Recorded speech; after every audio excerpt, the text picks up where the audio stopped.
अध्याय 2 देवताओं द्वारा गर्भस्थ भगवान श्री कृष्ण की स्तुति। राजा कंस ने न केवल यदु, भोज तथा अंधक वंशों के राज्यों तथा शूरसेन के राज्य को अपने अधिकार में कर लिया, अपितु उसने अन्य सभी आसुरी राजाओं से मैत्री भी स्थापित की। उनके नाम हैं प्रलंब, बक, चाणूर, तृणावत, अघासुर, मुष्टिक, अरिष्ट, द्विविद, पूतना, केशी तथा धेनुक। उस समय जरासंध मगध प्रांत का राजा था। इस तरह कूटनीति से कंस ने जरासंध के संरक्षण में उस समय का सबसे शक्तिशाली राज्य सुगठित कर लिया। उसने बाणासुर तथा भौमासुर जैसे राजाओं से भी मैत्री स्थापित कर ली, जब तक कि वह सर्वाधिक प्रबल नहीं बन गया। फिर वह यदुवंश के प्रति, जिसमें कृष्ण को जन्म लेना था, अत्यधिक शत्रुता बरतने लगा। कंस के द्वारा सताए जाने के कारण यदु, भोज तथा अंधक राजा अन्य राज्यों यथा कुरु, पंचाल, कैकेय, शाल्व, विदर्भ, निषद, विदेह तथा कौशल राज्य की शरण में जाने लगे। कंस ने यदु राज्य तथा उसी के साथ भोज तथा अंधक राज्यों की एकता को ध्वस्त कर दिया। उसने उस समय भारतवर्ष नाम से विख्यात विशाल भूभाग में अपनी स्थिति सुदृढ़ कर ली। जब कंस ने एक एक करके देवकी तथा वसुदेव के 6 शिशुओं का वध कर दिया, तो कंस के अनेक मित्र तथा परिजन उसके पास पहुँचे और उन्होंने प्रार्थना की कि वह इस जघन्य कर्म को त्याग दे, किंतु बाद में वे सब कंस के प्रशंसक बन गए। जब देवकी 7वीं बार गर्भवती हुई, तो उसके गर्भ में अनंत नामक कृष्ण का पूर्णांश प्रकट हुआ। देवकी हर्ष तथा विषाद से अभिभूत थी। वे हर्षित थी क्योंकि उन्हें पता था कि उनके गर्भ में भगवान विष्णु ने आश्रय लिया है, किंतु साथ ही वे खिन्न थी कि शिशु के उत्पन्न होते ही कंस उसका वध कर देगा। उस समय भगवान श्री कृष्ण ने कंस के द्वारा किए गए अत्याचारों से यदुओं की भयभीत स्थिति पर दयालु होकर अपनी अंतरंगा शक्ति योगमाया को प्रकट होने का आदेश दिया। कृष्ण संपूर्ण ब्रह्मांड के स्वामी हैं, किंतु यदुवंश के वे विशेष रूप से स्वामी हैं। योगमाया भगवान की प्रमुख शक्ति है। वेदों में कहा गया है कि श्री भगवान की अनेक शक्तियां हैं। ये विभिन्न शक्तियां बाहर तथा भीतर से कार्य कर रही हैं और योगमाया समस्त शक्तियों में प्रमुख हैं। उन्होंने आदेश दिया कि योग माया व्रजभूमि वृंदावन में अवतरित हो, जो सदैव सुंदर गौओं से पूरित तथा सुशोभित रहता है। वसुदेव की एक पत्नी रोहिणी वृंदावन में राजा नंद तथा रानी यशोदा के घर में निवास कर रही थी। कंस के अत्याचारों से भयभीत होकर न केवल रोहिणी अपितु अन्य अनेक यदुवंशी सारे देश में बिखर चुके थे। कुछ तो पर्वतों की गुफाओं में रह रहे थे। अतः भगवान कृष्ण योगमाया से इस प्रकार बोले, देवकी तथा वसुदेव कंस के कारागार में बंदी हैं और इस समय मेरा पूर्ण अंश शेष देवकी के गर्भ में है। तुम शेष को देवकी के गर्भ से रोहिणी के गर्भ में स्थानांतरित कर सकती हो। इस व्यवस्था के बाद मैं अपनी समस्त शक्तियों के सहित स्वयं देवकी के गर्भ में अवतरित होने जा रहा हूँ। फिर मैं देवकी तथा वसुदेव के पुत्र के रूप में प्रकट होऊंगा। तब तुम वृंदावन में नंद यशोदा की पुत्री के रूप में प्रकट होना। चूंकि तुम मेरी सहभगिनी के रूप में जन्मोगी और चूंकि तुम शीघ्र इंद्रिय तृप्ति की इच्छाओं से पूर्ति करोगी, अतः संसार के सभी लोग सभी प्रकार की मूल्यवान भेंटों यथा अगरु, बत्ती, पुष्प तथा यज्ञ की हवि से तुम्हारी पूजा करेंगे।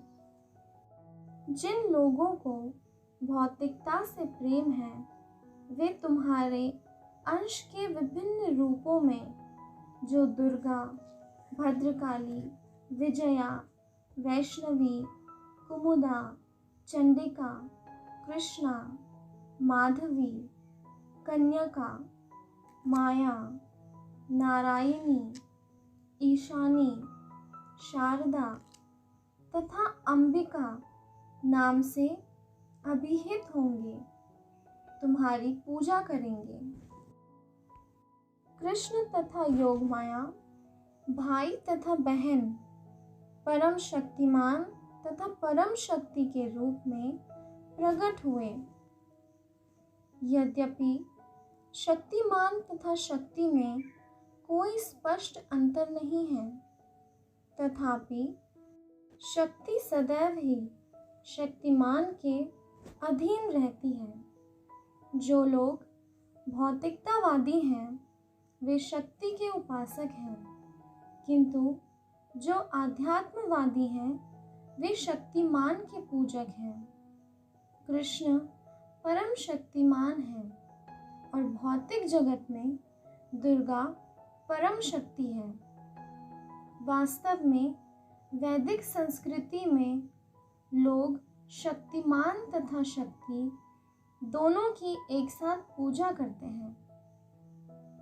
विष्णु तथा देवी के ऐसे लाखों मंदिर होंगे और कहीं कहीं तो इन दोनों की एक साथ पूजा की जाती है।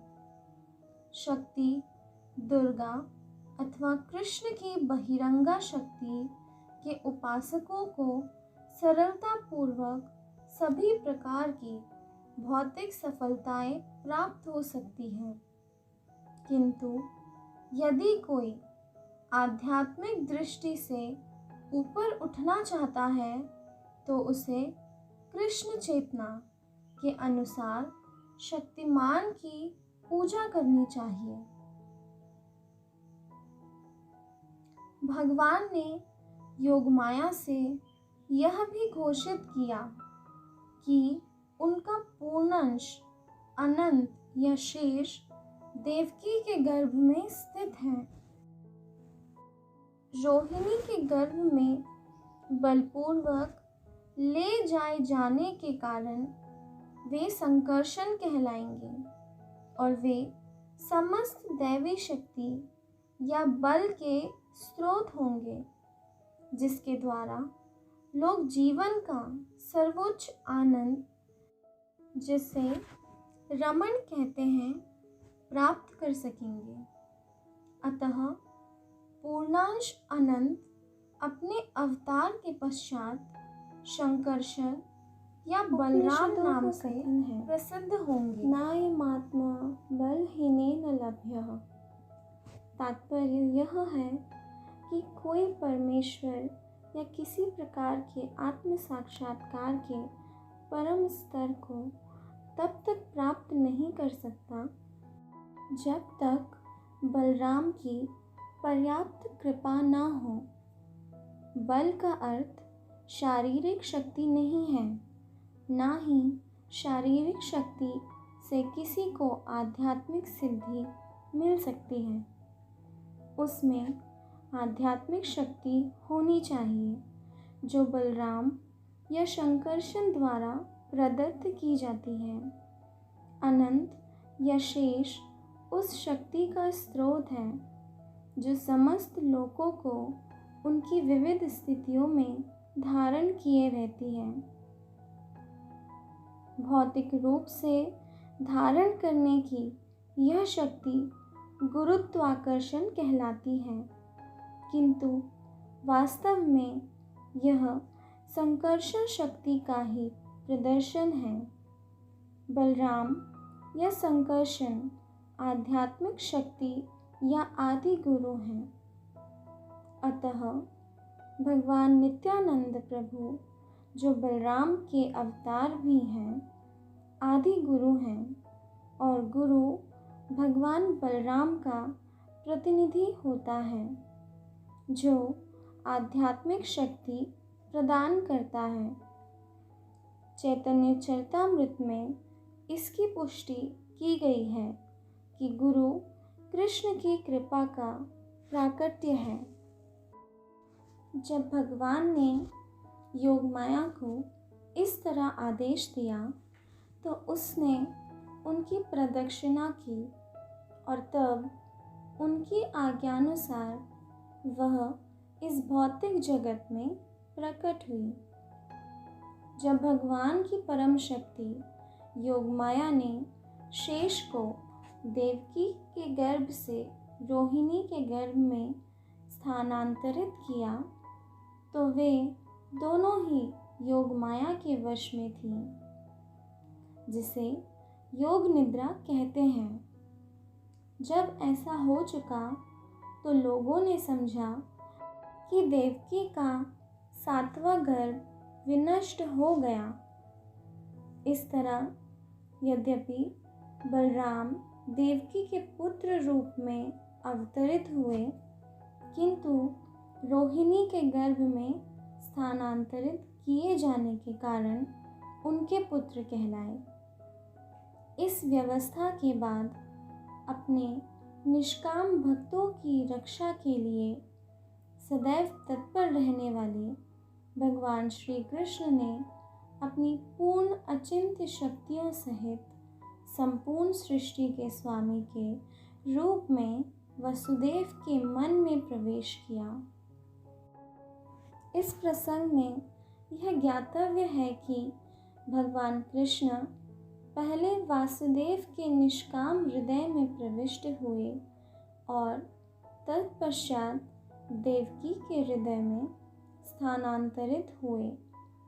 वे देवकी के गर्भ में वीर्य द्वारा स्थापित नहीं हुए थे।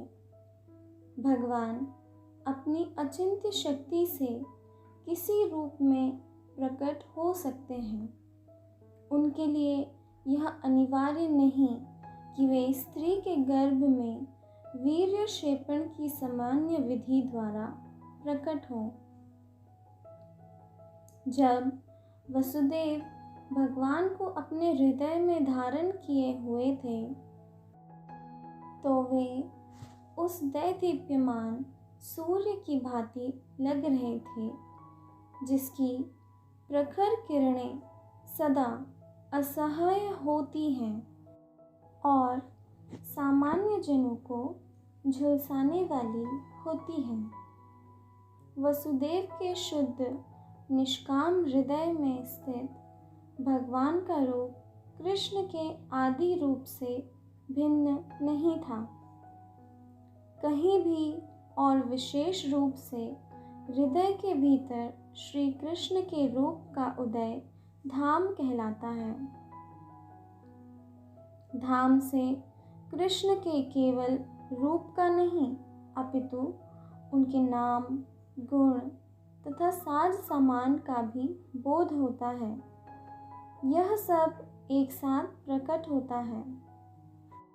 इस प्रकार भगवान का शाश्वत रूप अपनी पूर्ण शक्तियों समेत वसुदेव के मन से देवकी के मन में उसी तरह स्थानांतरित हुआ जिस प्रकार अस्त होते हुए सूर्य की किरणें पूर्व में उदय होने वाले पूर्ण चंद्रमा में चली जाती हैं।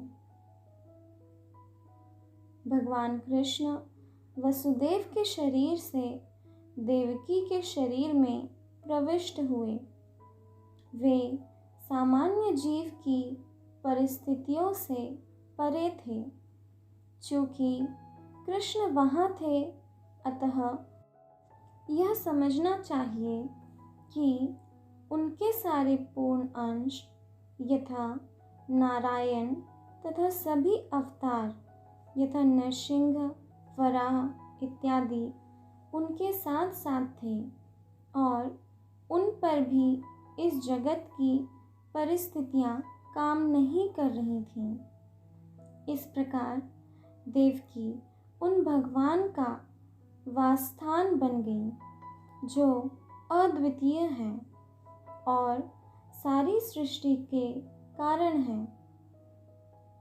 यद्यपि देवकी परम सत्य का वासस्थान बन गई, किंतु कंस के घर के भीतर रहने के कारण वे शमित अग्नि या दुरुपयुक्त विद्या की भांति दिखाई पड़ती थी। जब अग्नि किसी पात्र में रखी जाती है या किसी घड़े में रखी जाती है, तो अग्नि की प्रकाशमान किरणें नहीं दिखती।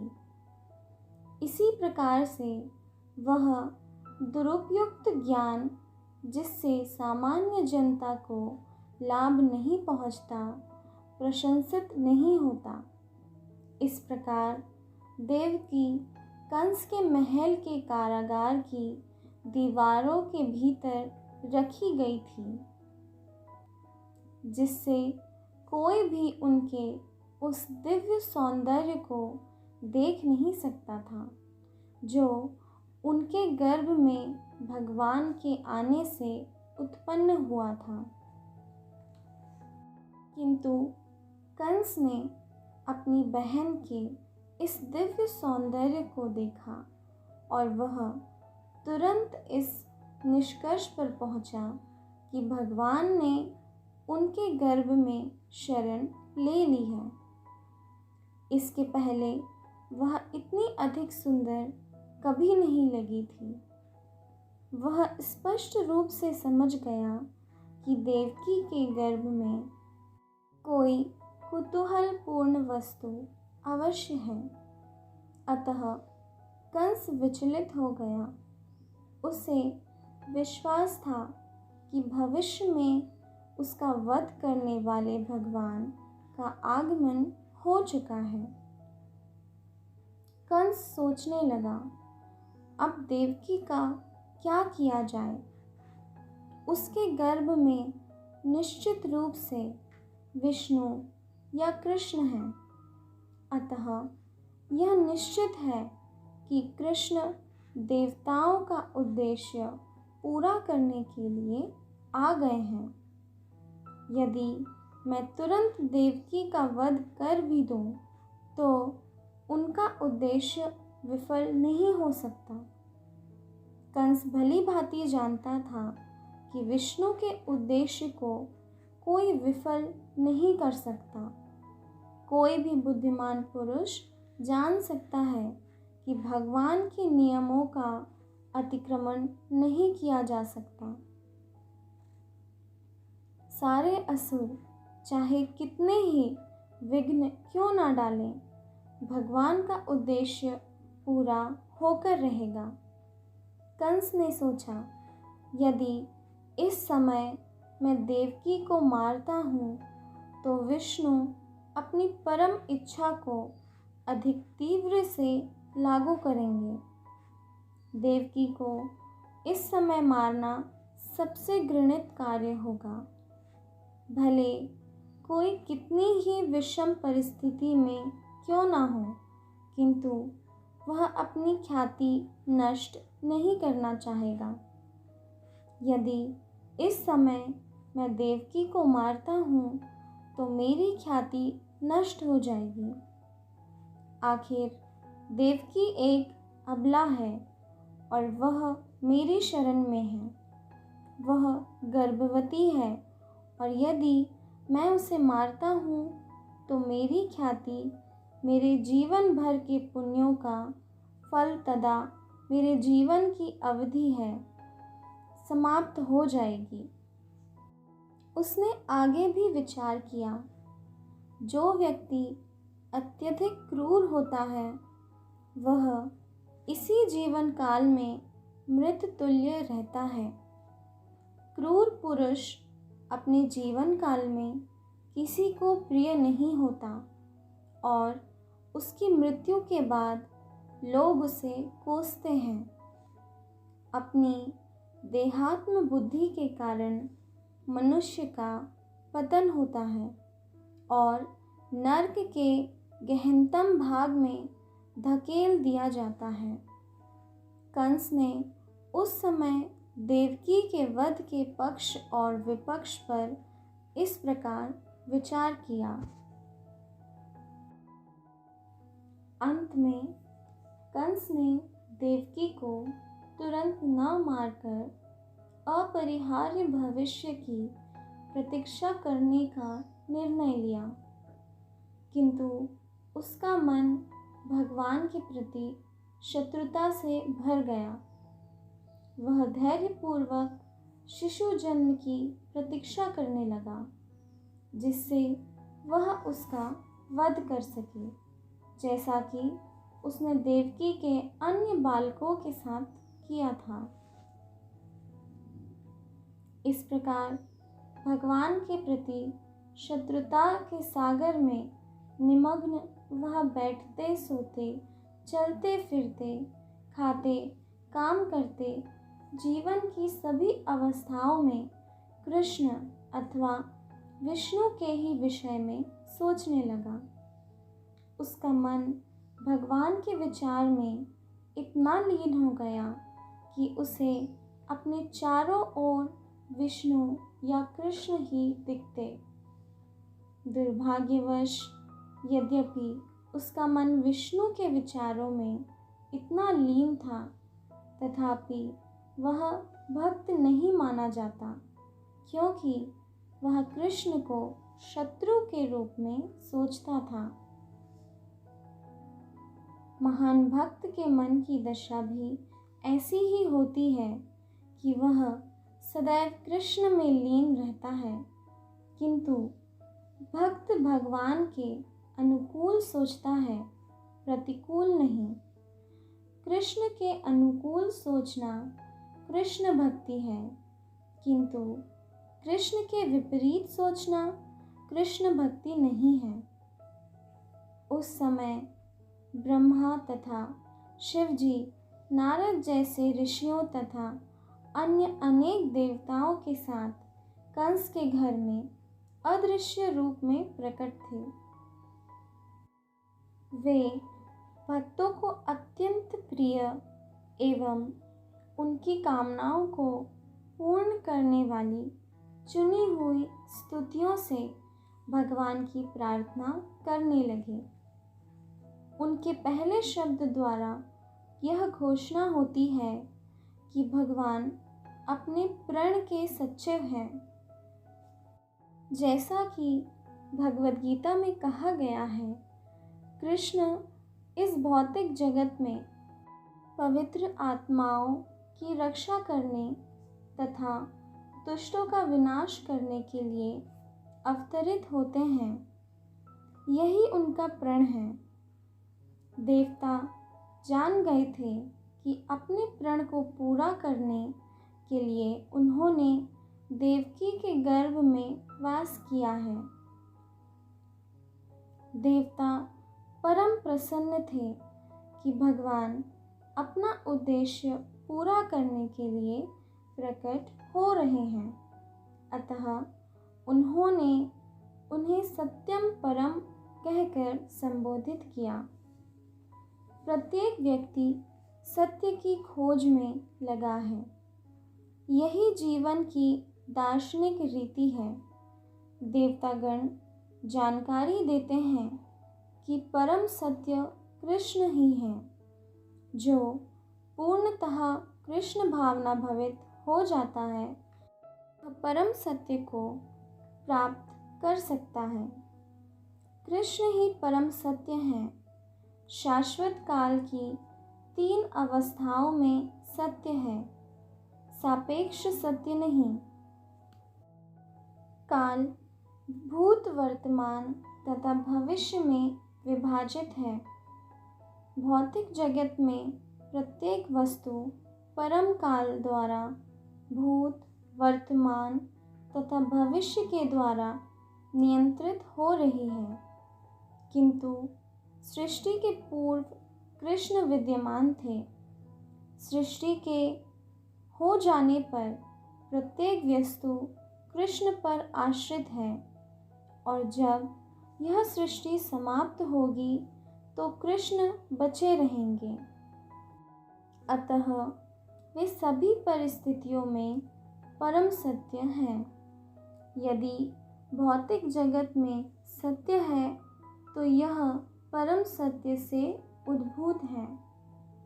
यदि इस भौतिक जगत में कहीं वैभव है तो इसके स्रोत कृष्ण ही है। यदि संसार में कुछ ख्याति है तो कृष्ण ही उसके कारण है। यदि संसार में कोई बल है तो इस शक्ति के कारण कृष्ण है। यदि संसार में कोई ज्ञान तथा शिक्षा है तो उसके कारण स्वरूप कृष्ण है। इस तरह कृष्ण सारे सत्यों के स्रोत हैं। यह भौतिक जगत 5 प्रमुख तत्वों पृथ्वी, जल, अग्नि, वायु तथा आकाश से बना हुआ है और ये सारे तत्व कृष्ण से ही उद्भूत हैं। भौतिक विज्ञानी इन 5 मूल तत्वों को भौतिक सृष्टि का कारण मानते हैं, किंतु ये सारे तत्व अपनी स्थूल तथा सूक्ष्म अवस्थाओं में कृष्ण द्वारा ही उत्पन्न हैं। इस भौतिक जगत में कार्यरत समस्त जीव भी उनकी तटस्था शक्ति के प्रतिफल हैं। भगवद गीता के 7वें अध्याय में स्पष्ट कहा गया है कि यह सारा संसार कृष्ण की परा तथा अपरा नामक 2 प्रकार की शक्तियों का संयोग है। जीवात्माएं भगवान की पराशक्ति हैं और निर्जीव भौतिक तत्व अपरा शक्ति हैं। सुप्तावस्था में प्रत्येक वस्तु कृष्ण में समाहित रहती हैं। देवतागण भौतिक प्राकृत्य के विश्लेषण अध्ययन द्वारा भगवान के परम रूप की सादर प्रार्थना करते रहें। यह भौतिक प्राकृत्य क्या है? यह एक वृक्ष के समान है। वृक्ष भूमि पर खड़ा रहता है। इसी तरह भौतिक प्राकृत्य रूपी यह वृक्ष प्रकृति रूपी भूमि पर खड़ा है। इस भौतिक प्राकट्य की तुलना वृक्ष से की जाती है, क्योंकि समय आने पर वृक्ष को काट लिया जाता है। वृक्ष का अर्थ है वह जो अंततः काट लिया जाएगा। अतः भौतिक प्राकट्य का यह वृक्ष परम सत्य नहीं माना जा सकता, क्योंकि इस पर काल का प्रभाव पड़ता है। किंतु कृष्ण का शरीर शाश्वत है। वे भौतिक प्राकट्य के पहले भी विद्यमान थे, भौतिक जगत के अस्तित्व में होने पर भी विद्यमान हैं, और जब इसका विलय हो जाएगा तब भी वे विद्यमान रहेंगे। अतः केवल कृष्ण को ही परम सत्य माना जा सकता है। कठोपनिषद में भी प्रकृति रूपी भूमि पर खड़े हुए भौतिक जगत रूपी वृक्ष का उदाहरण मिलता है। इस वृक्ष में दो प्रकार के फल होते हैं, सुख तथा दुख। इस शरीर रूपी वृक्ष में रहने वाले प्राणी दो पक्षियों के समान होते हैं। एक पक्षी कृष्ण का अंतर्यामी स्वरूप है, जो परमात्मा कहलाता है, और दूसरा पक्षी जीव है। जीव इस भौतिक जगत के फलों को खा रहा है। कभी यह सुख का फल खाता है तो कभी दुख का फल, किंतु दूसरा पक्षी सुख या दुख के फलों को खाने में रुचि नहीं लेता, क्योंकि वह आत्मतुष्ट है। कठोपनिषद में कहा गया है कि इस शरीर रूपी वृक्ष का एक पक्षी फल खा रहा है और दूसरा केवल साक्षी रूप में देख रहा है। इस वृक्ष की जड़ें 3 दिशाओं में फैली हैं। इसका अर्थ यह हुआ कि वृक्ष की ये जड़ें प्रकृति के 3 गुण हैं, सतो, रजो तथा तमोगुण। जिस प्रकार वृक्ष की जड़ें फैलती हैं, उसी प्रकार प्रकृति के गुण के संसर्ग से मनुष्य अपनी जीवन अवधि बढ़ाता है। इन फलों का स्वाद 4 प्रकार का है, धर्म, अर्थ, काम तथा मोक्ष। प्रकृति के तीनों गुणों के साथ विभिन्न प्रकार के संसर्गों के फलस्वरूप जीव विभिन्न प्रकार के धर्म, अर्थ, काम तथा मोक्ष का स्वाद लेता है।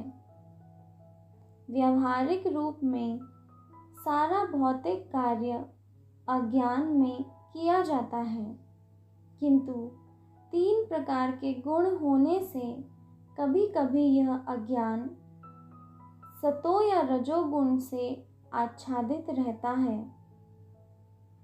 इन भौतिक फलों का स्वाद 5 इंद्रियों द्वारा ग्रहण किया जाता है। 5 इंद्रियां जिनके द्वारा ज्ञान अर्जित किया जाता है, 6 प्रकार के कोड़ों से प्रभावित होता है। शोक, मोह, दुर्बलता, मृत्यु, भूख तथा प्यास। यह भौतिक शरीर या भौतिक जगत 7 कोशों से ढका है, त्वचा, पेशी, मांस, मज्जा, अस्थि, वसा तथा वीर्य। वृक्ष की 8 शाखाएं हैं, पृथ्वी, जल, अग्नि, वायु, शून्य अर्थात आकाश, मन, बुद्धि तथा अहंकार। इस शरीर में 9 द्वार हैं, 2 आँखें, 2 नथुने, 2 कान, 1 मुंह, 1 शिशन, 1 गुदा। और इस शरीर के भीतर 10 प्रकार के आंतरिक वायु हैं, प्राण, अपान, उदान, व्यान, समान इत्यादि। जैसा कि ऊपर कहा जा चुका है, इस वृक्ष पर बैठे दो पक्षी जीवात्मा तथा अंतर्यामी भगवान हैं। यहाँ पर वर्णित भौतिक जगत के मूल कारण भगवान ही हैं। वे अपना विस्तार करते हैं और भौतिक जगत के 3 गुणों को अपने अधिकार में करते हैं। विष्णु सतोगुण को संभालते हैं, ब्रह्मा रजोगुण को और शिव जी तमोगुण का भार ग्रहण करते हैं। ब्रह्मा रजोगुण से इस सृष्टि को उत्पन्न करते हैं, विष्णु सतोगुण से इसका पालन करते हैं और शिव जी तमोगुण से इसका संहार करते हैं। अतः संपूर्ण सृष्टि परमेश्वर पर आश्रित है। वे ही इसकी उत्पत्ति, पालन तथा संहार के कारण हैं। और जब इस संपूर्ण सृष्टि का विलय हो जाता है तो भगवान की शक्ति के रूप में यह सूक्ष्म सृष्टि भगवान के शरीर के भीतर स्थित रहती है। देवताओं ने स्तुति की। इस समय परमेश्वर कृष्ण इस जगत के पालन हेतु जन्म ले रहे हैं। वास्तव में परम कारण एक ही है, किंतु प्रकृति के 3 गुणों के द्वारा भ्रमित हो जाने के कारण अल्पज्ञानी व्यक्ति समझते हैं कि यह जगत विभिन्न कारणों से प्रकट हो रहा है। जो बुद्धिमान हैं वे देख सकते हैं कि इसका कारण एक कृष्ण है, जैसा ब्रह्म संहिता में कहा गया है। ईश्वर परमा कृष्ण सच्चिदानंद विग्रह अनादिरादि गोविंद सर्व कारण कारणम। भगवान कृष्ण समस्त कारणों के कारण हैं। ब्रह्मा सृष्टि के लिए नियुक्त किए गए हैं। विष्णु पालन के लिए कृष्ण के अंश हैं और शिव जी विलय के लिए कृष्ण के अंश हैं। देवताओं ने स्तुति की, हे स्वामी, आपके शाश्वत रूप को समझ पाना दुष्कर है। सामान्य जन आपके वास्तविक रूप को समझने में असक्षम रहते हैं। अतः आप अपना आदि शाश्वत रूप प्रकट करने के लिए स्वयं अवतार ले रहे हैं। लोग किसी तरह आपके विभिन्न अवतारों को समझ सकते हैं, किंतु 2 भुजाओं वाले कृष्ण के शाश्वत रूप को मनुष्य के बीच उन्हीं के समान विचरण करते देखकर वे उलझन में पड़ जाते हैं। आपका यह शाश्वत रूप भक्तों के दिव्य आनंद को बढ़ाता रहता है, किंतु अभक्तों के लिए यह घातक है। जैसा कि भगवद गीता में कहा गया है, कृष्ण साधु के लिए अत्यंत मोहक है, परित्राणाय साधूनाम, किंतु यह रूप असुरों के लिए अत्यंत घातक है, क्योंकि कृष्ण असुरों के वध के लिए अवतरित होते हैं। अतः वे एक ही साथ भक्तों के लिए मोहक और असुरों के लिए घातक हैं। हे कमल के समान नेत्रों वाले प्रभु, आप शुद्ध सत्व के स्रोत हैं। ऐसे अनेक ऋषि हैं जिन्होंने केवल समाधि के द्वारा या आपके चरण कमलों के आध्यात्मिक ध्यान के द्वारा और इस तरह आपके विचार में लीन रहकर प्रकृति द्वारा उत्पन्न अज्ञान के महासागर को गोखुर में समाने वाले जल के समान बना दिया है। ध्यान का उद्देश्य मन को भगवान के चरण कमलों से प्रारंभ करके उन पर केंद्रित करना है। भगवान के चरण कमलों के ध्यान से ही बड़े बड़े मुनि इस विशाल भवसागर को बिना कठिनाई के पार कर लेते हैं। हे स्वयं प्रकाशित, जिन महान संतों ने आपके चरण कमलों की दिव्य नाव के सहारे अज्ञान सागर को पार कर लिया है, वे उस नाव को अपने साथ नहीं ले गए। अब वह भी इस पार पड़ी हुई है। यदि कोई नाव द्वारा नदी पार करता है तो वह नाव को भी उस पार लेता जाता है। अतः जब वह अपने गंतव्य पर पहुंच जाता है तो फिर वही नाव किस प्रकार उन लोगों के लिए उपलब्ध हो सकती है जो इस ओर प्रतीक्षा कर रहे हैं। इस कठिनाई का उत्तर देने के लिए देवताओं ने अपनी स्तुति में कहा है कि भगवान के चरण कमलों की यह नाव ले नहीं जाई जाती। जो भक्तगण अब भी भवसागर के इस पार खड़े हैं, वे दूसरी ओर जाने में समर्थ होते हैं, क्योंकि शुद्ध भक्त सागर को पार करते समय उसे अपने साथ नहीं ले जाते। जब कोई इस नाव के पास जाता है तो भौतिक अज्ञान का सारा समुद्र सिमट कर गोपद में समा जाता है। अतः भक्तों को दूसरी ओर जाने के लिए नाव की आवश्यकता नहीं पड़ती। वे तुरंत समुद्र पार कर लेते हैं। चूँकि महान साधु पुरुष समस्त बद्ध जीवों के प्रति दयालु होते हैं, अतः नाव तब भी इस ओर पड़ी रहती है। कोई किसी समय उनके चरणारविंदों का ध्यान करके भौतिक अज्ञान के महासागर को पार कर सकता है। ध्यान का अर्थ है भगवान के चरण कमलों पर एकाग्रता। चरण कमल भगवान के सूचक हैं, किंतु जो निर्विशेषवादी हैं वे भगवान के चरण कमलों को नहीं मानते। अतः उनके ध्यान का विषय निराकार होता है। देवताओं का यह पक्का निर्णय है कि जो लोग शून्य या निराकार का ध्यान करने में रुचि रखते हैं, वे अज्ञान के सागर को पार नहीं कर सकते।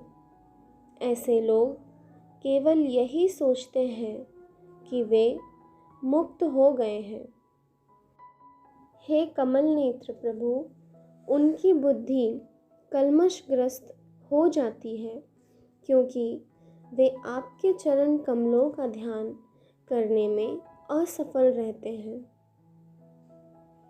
इस उपेक्षा भाव के कारण निर्विशेषवादी संसार के बद्ध जीवन में पुनः आ गिरते हैं। भले ही कुछ काल के लिए वे निराकार साक्षात्कार के पद तक पहुँच जाएं, निर्विशेषवादी ब्रह्म तेज में लीन होने के लिए कठिन तपस्या करते हैं, किंतु उनके मन भौतिक कल्मश से मुक्त नहीं होते। वे चिंतन की भौतिक विधियों का निषेध मात्र करते रहते हैं। इसका यह तात्पर्य कदापि नहीं है कि वे मुक्त हो चुके हैं। इस तरह वे नीचे गिर जाते हैं। भगवद गीता में कहा गया है कि निर्विशेषवादियों को चरम लक्ष्य की प्राप्ति के लिए महान यातनाएं सहनी पड़ती है। श्रीमद् भागवत के प्रारंभ में इसका भी उल्लेख है कि भगवान की भक्ति के बिना किसी को सकाम कर्मों के बंधन से मुक्ति प्राप्त नहीं हो सकती।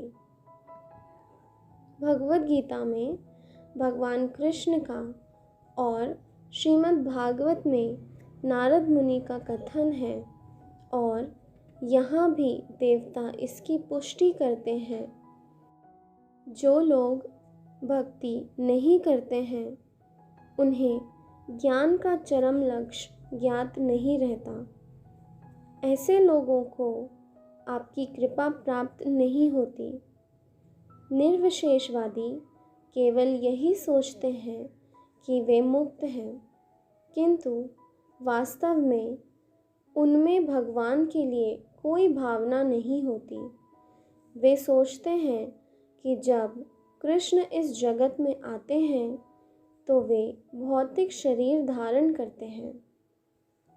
इस प्रकार वे कृष्ण के दिव्य शरीर की उपेक्षा कर देते हैं।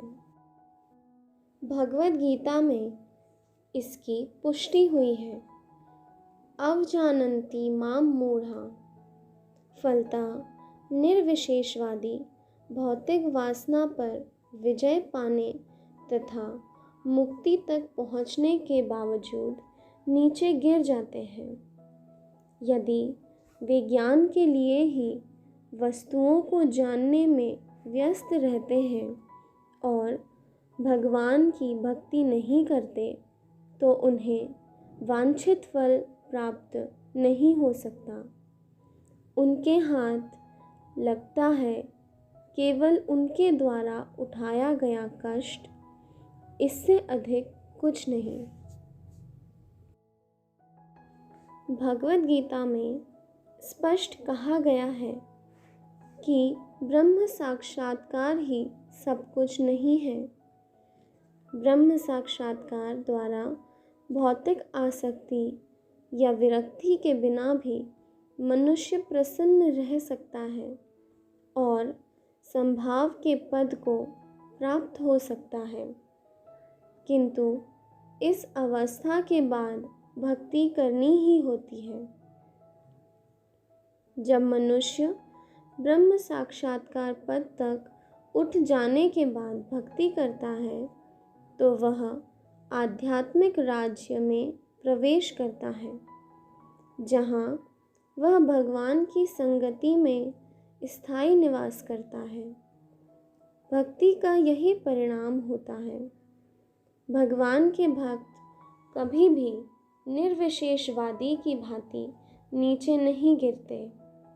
यदि वे नीचे गिरते भी हैं तो भगवान में प्रेम पूर्वक अनुरक्त रहते हैं।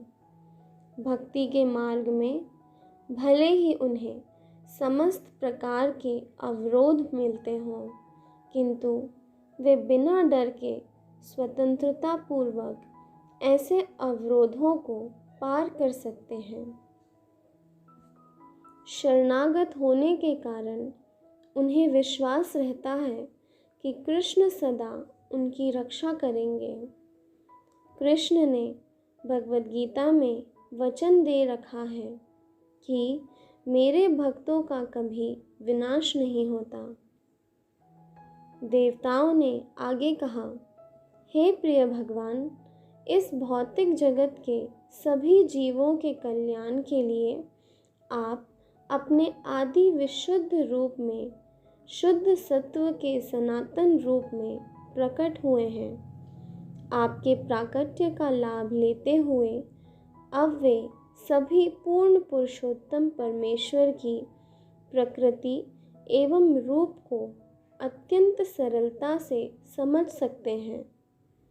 चारों आश्रमों के व्यक्ति, ब्रह्मचारी, गृहस्थ, वानप्रस्थ तथा सन्यासी सभी आपके प्राकट्य का लाभ उठा सकते हैं। हे लक्ष्मीपति भगवान, जो भक्त आपकी सेवा में लगे हुए हैं वे निर्विशेषवादियों की तरह अपने उच्च पद से नीचे नहीं गिरते। भक्तगण आपके द्वारा रक्षित होकर मुक्ति के मार्ग में बाधक माया के अनेक सेनापतियों के सिरों को लांघ जाते हैं। हे प्रभु, आप जीवों के लाभ के लिए अपने दिव्य शाश्वत रूप में प्रकट होते हैं, जिससे वे आपका साक्षात दर्शन कर सकें और वेदों के अनुष्ठानों, योगिक ध्यान तथा शास्त्र विहित भक्ति के द्वारा आपको पूजा की भेंटें अर्पित कर सकें। हे भगवान, यदि आप अपने सच्चित आनंद रूप में, जो आपके पद के बारे में सभी प्रकार की मनगढ़ंत अविद्या को दूर करने वाला है, न प्रकट होते तो सभी लोग अपने अपने भौतिक गुणों के अनुसार आपके विषय में केवल कल्पना करते रहते। कृष्ण अवतार भगवान के समस्त काल्पनिक मूर्ति विज्ञान का मुंहतोड़ जवाब है। प्रत्येक व्यक्ति प्रकृति के बारे में अपने अपने गुण के अनुसार भगवान के स्वरूप की कल्पना करता है। ब्रह्म संहिता में कहा गया है कि भगवान पुरातन पुरुष हैं, अतः कुछ धर्मानुयायी कल्पना करते हैं कि ईश्वर अत्यंत प्राचीन होगा, अतः वे भगवान को अत्यंत वृद्ध पुरुष की भांति अंकित करते हैं। किंतु उसी ब्रह्म संहिता में इसका प्रतिवाद भी हुआ है कि यद्यपि वे समस्त जीवों से प्राचीन हैं, तथापि उनका शाश्वत रूप सदैव तरुण है। श्रीमद् भागवत के इस प्रसंग में ये शब्द प्रयुक्त हैं। विज्ञानम अज्ञानभिद आपमार्जनम। विज्ञानम का अर्थ है भगवान संबंधी दिव्य ज्ञान। विज्ञानम का अर्थ अनुभूत ज्ञान भी है। दिव्य ज्ञान गुरु परंपरा की अवरोही विधि से स्वीकार किया जाता है, जैसा ब्रह्म संहिता में ब्रह्मा इस कृष्ण ज्ञान को प्रस्तुत करते हैं।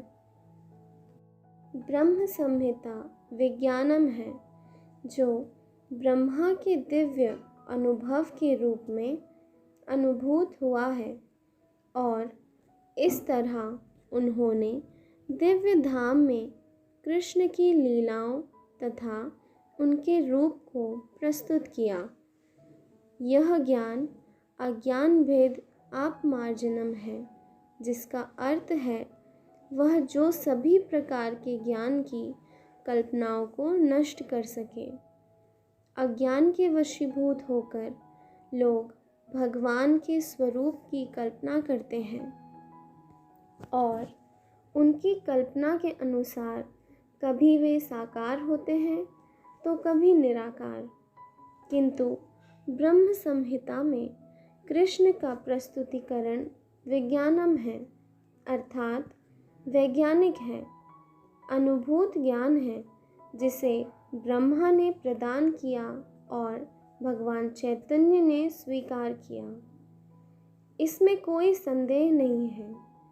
श्री कृष्ण का रूप, उनकी वंशी, उनका रंग, सब कुछ सत्य है। यहाँ यह कहा गया है कि यह विज्ञान समस्त प्रकार की चिंतन परक विद्या को सदैव मात देता है। अतः आपके कृष्ण रूप में अवतार लिए बिना ना तो अज्ञानभिद आपमर्जनम, ना ही विज्ञान का साक्षात्कार किया जा सकता है।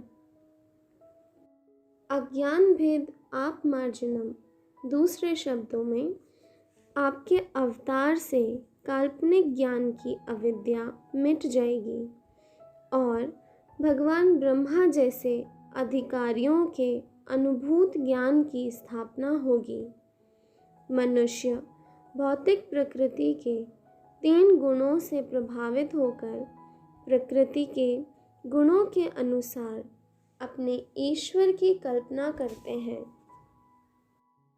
इस प्रकार ईश्वर को अनेक प्रकार से प्रस्तुत किया जाता है, किंतु आपके प्राकट्य से यह सिद्ध हो जाएगा कि ईश्वर का असली रूप क्या है। निर्विशेषवादियों की सबसे भयंकर भूल उनका यह विचार है कि जब भगवान अवतरित होते हैं तो वे सतोगुणी पदार्थ का रूप स्वीकार करते हैं। वस्तुतः कृष्ण या नारायण का रूप किसी भौतिक विचार के परे होता है। यहाँ तक कि महानतम मायावादी शंकराचार्य ने भी स्वीकार किया है कि नारायण परोव्यक्तात्, भौतिक सृष्टि द्रव्य के अव्यक्त प्राकट्य से या द्रव्य के अप्रत्यक्ष संरक्षण से उत्पन्न होती है और कृष्ण इस भौतिक बोध से परे हैं। इसे श्रीमद् भागवत में शुद्ध सत्व या दिव्य सत्व कहा गया है। इनका संबंध सतोगुण से नहीं है, वे भौतिक सत्व से ऊपर हैं, वे सच्चिदानंद स्वरूप हैं। हे प्रभु, जब आप विभिन्न अवतारों में प्रकट होते हैं तो विभिन्न परिस्थितियों के अनुसार आप भिन्न भिन्न नाम और रूप धारण करते हैं। सर्व आकर्षक होने के कारण आपका नाम कृष्ण है। अपने दिव्य सौंदर्य के कारण आप श्याम सुंदर कहलाते हैं। श्याम का अर्थ है सांवला। फिर भी कहा जाता है कि आप हजारों कामदेवों से अधिक सुंदर हैं। कंदर्प कोटि कमनीय। यद्यपि आपका रंग श्याम बादल जैसा है, किंतु दिव्य परम होने के कारण आपका सौंदर्य कामदेव के कोमल शरीर से कई गुना आकर्षक है। कभी कभी आप गिरिधारी कहे जाते हैं क्योंकि आपने गोवर्धन पर्वत धारण किया था। कभी कभी आप नंद नंदन, वासुदेव या देवकी नंदन कहलाते हैं क्योंकि आप महाराज नंद या वसुदेव अथवा देवकी के पुत्र रूप में जन्म लेते हैं। निर्विशेषवादी सोचते हैं कि आपके अनेक नाम अथवा रूप आपके किसी विशिष्ट कार्य तथा गुण के कारण हैं, क्योंकि वे अपने को भौतिक दर्शक मानकर आपको स्वीकार करते हैं। हे प्रिय, आपकी प्रकृति, रूप तथा कार्यकलाप को कल्पना द्वारा नहीं जाना जा सकता। आपकी प्रकृति, दिव्य रूप, नाम तथा गुणों को समझने के लिए मनुष्य को पहले भक्ति करनी होगी। वस्तुतः जिस व्यक्ति में आपके चरण कमलों की सेवा के लिए रंच भी रुचि होती है, वही आपकी प्रकृति, रूप तथा गुण को समझ सकता है। अन्य लोग लाखों वर्षों तक चिंतन करते रहने पर भी आपकी वास्तविक स्थिति का एक अंश भी नहीं समझ पाते। दूसरे शब्दों में, अभक्त कभी भगवान कृष्ण को नहीं समझ सकते, क्योंकि योगमाया का आवरण कृष्ण के वास्तविक स्वरूप को ढके रहता है। जैसा कि भगवद गीता में पुष्टि हुई है, नाहम प्रकाशः सर्वस्य। भगवान कहते हैं कि मैं हर एक के लिए प्रकाशित नहीं हूँ।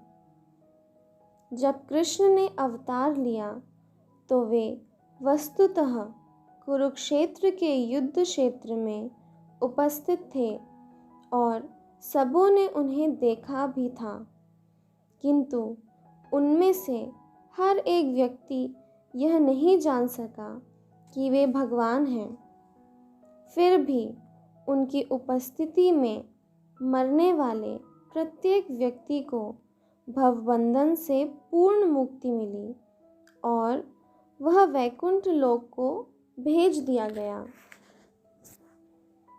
हे भगवान, निर्विशेषवादी या अभक्त यह नहीं समझ सकते कि आपका नाम आपके रूप से अभिन्न है। चूँकि भगवान परम हैं, अतः उनके नाम तथा वास्तविक रूप में कोई अंतर नहीं है। भौतिक जगत में नाम तथा रूप में अंतर होता है। आम का फल आम के नाम से भिन्न होता है। कोई केवल आम की रट लगाकर आम का स्वाद नहीं पा सकता, किंतु भक्त जानता है कि भगवान के नाम तथा रूप में कोई अंतर नहीं है। अतः वह हरे कृष्ण महामंत्र हरे कृष्णा कृष्णा कृष्णा हरे हरे, हरे राम राम राम हरे हरे का कीर्तन करता है और अपने आप को सदैव कृष्ण की संगति में अनुभव करता है। जो व्यक्ति परमेश्वर के परम ज्ञान में बहुत सिद्ध नहीं है, उन्हें भगवान कृष्ण अपनी दिव्य लीलाएं दिखलाते हैं। वे केवल भगवान की इन लीलाओं का ही चिंतन कर सकते हैं और पूरा लाभ उठा सकते हैं। चूँकि भगवान के दिव्य नाम तथा रूप में कोई अंतर नहीं होता, अतः इनकी दिव्य लीलाओं तथा उनके रूप में कोई अंतर नहीं होता। जो अल्पज्ञानी हैं, यथा स्त्रियां, श्रमिक या वणिक वर्ग, उनके लिए व्यासदेव ने महाभारत की रचना की है। महाभारत में कृष्ण अपने विभिन्न कार्यकलापों के साथ विद्यमान हैं। महाभारत इतिहास है। अल्पज्ञानी लोग श्री कृष्ण की दिव्य लीलाओं के अध्ययन, श्रवण तथा स्मरण मात्र से ही क्रमशः शुद्ध भक्त के पद को प्राप्त होते हैं।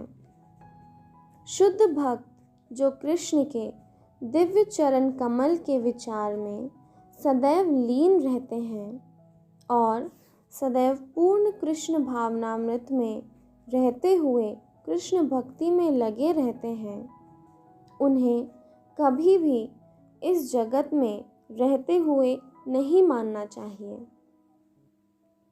श्रील रूप गोस्वामी ने कहा है कि जो लोग मनसा वाचा कर्मणा कृष्ण भक्ति में लगे रहते हैं, उन्हें इसी शरीर में रहते हुए भी मुक्त मानना चाहिए।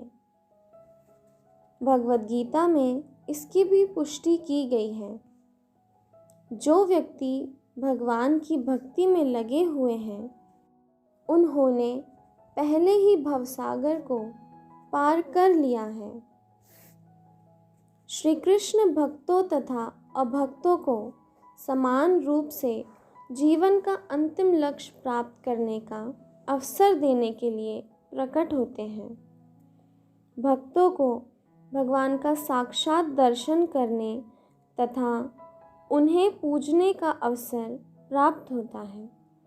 जो लोग उस पद को प्राप्त नहीं हैं, उन्हें उनके कार्यकलापों से परिचित होने तथा उनके ही समान पद तक उठने का अवसर प्राप्त होता है। हे प्रिय प्रभु, हे सर्वोपरि नियंता, आपके पृथ्वी पर प्रकट होने पर कंस तथा जरासंध जैसे सभी असुर नष्ट हो जाएंगे और सारा जगत सौभाग्य से व्याप्त हो जाएगा। जब आप इस ग्रह पर चलते हैं, तब आपके पाद पद्मों के तलवे से भूमि पर छाप उठेगी, जैसे कि ध्वज, त्रिशूल, तथा बिजली।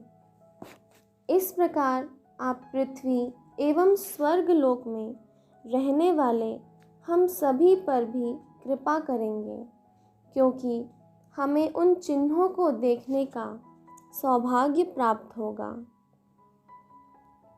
देवताओं ने आगे कहा, हे प्रभु, आप अजन्मा हैं, अतः आपके प्रकट होने का यदि कोई कारण हो सकता है तो वह आपकी आनंददायक लीलाएं ही हैं। यद्यपि भगवान के प्रकट होने का कारण भगवत गीता में बताया गया है, वे भक्तों की रक्षा करने तथा अभक्तों का विनाश करने के लिए अवतरित होते हैं, किंतु वस्तुतः वे अपने भक्तों से आनंद मिलन के लिए अवतरित होते हैं, अभक्तों के विनाश के लिए नहीं। ये अभक्त तो प्रकृति की मात्र एक ठोकर के द्वारा ही विनष्ट कर दिए जाते हैं। प्रकृति की बहिरंगा शक्ति के कार्य कारण उत्पत्ति, पालन तथा संहार स्वतः चलते रहते हैं, किंतु आपके पवित्र नाम का आश्रय लेने मात्र से ही, क्योंकि आपका नाम तथा आपका व्यक्तित्व अभिन्न है, भक्तगण पर्याप्त सुरक्षित रहते हैं। जब भगवान अवतरित होते हैं तो भक्तों की सुरक्षा तथा अभक्तों का विनाश वास्तव में भगवान के कार्य नहीं होते। ये तो उनके दिव्य मनोविनोद के लिए है। उनके अवतार लेने का कोई अन्य कारण नहीं हो सकता। हे प्रभु, आप यदुवंश में सर्वश्रेष्ठ रूप में प्रकट हो रहे हैं और हम आपके चरण कमलों में अपना सादर विनम्र नमस्कार कर रहे हैं। इस अवतार के पहले आप मत्स्य, अश्व, कूर्म, अर्धपुरुष, अर्धसिंह, वराह, हंस, भगवान रामचंद्र, परशुराम इत्यादि अनेक अवतार ले चुके हैं। आप भक्तों की ही रक्षा के लिए प्रकट होते रहे हैं, अतः हम आपसे प्रार्थना करते हैं कि आप अपने प्रस्तुत रूप में ही हमें तीनों लोकों में वैसे ही सुरक्षा प्रदान करें और शांतिपूर्ण जीवन यापन के लिए मार्ग के समस्त अवरोधों को दूर कर दें। हे माता देवकी, आपके गर्भ में भगवान हैं जो अपने समस्त पूर्ण अंशों सहित प्रकट होने वाले हैं। वे हमारे कल्याण के लिए प्रकट होने वाले आदि भगवान हैं।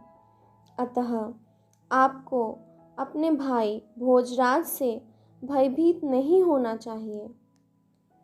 आपके पुत्र भगवान कृष्ण, जो आदि भगवान हैं, पवित्र यदुवंश की रक्षा हेतु प्रकट होंगे। भगवान अकेले नहीं अवतार ले रहे, वे अपने पूर्ण अंश बलदेव के साथ होंगे। देवकी अपने भाई कंस से अत्यंत भयभीत थी, क्योंकि उसने उनके कई शिशु मार डाले थे।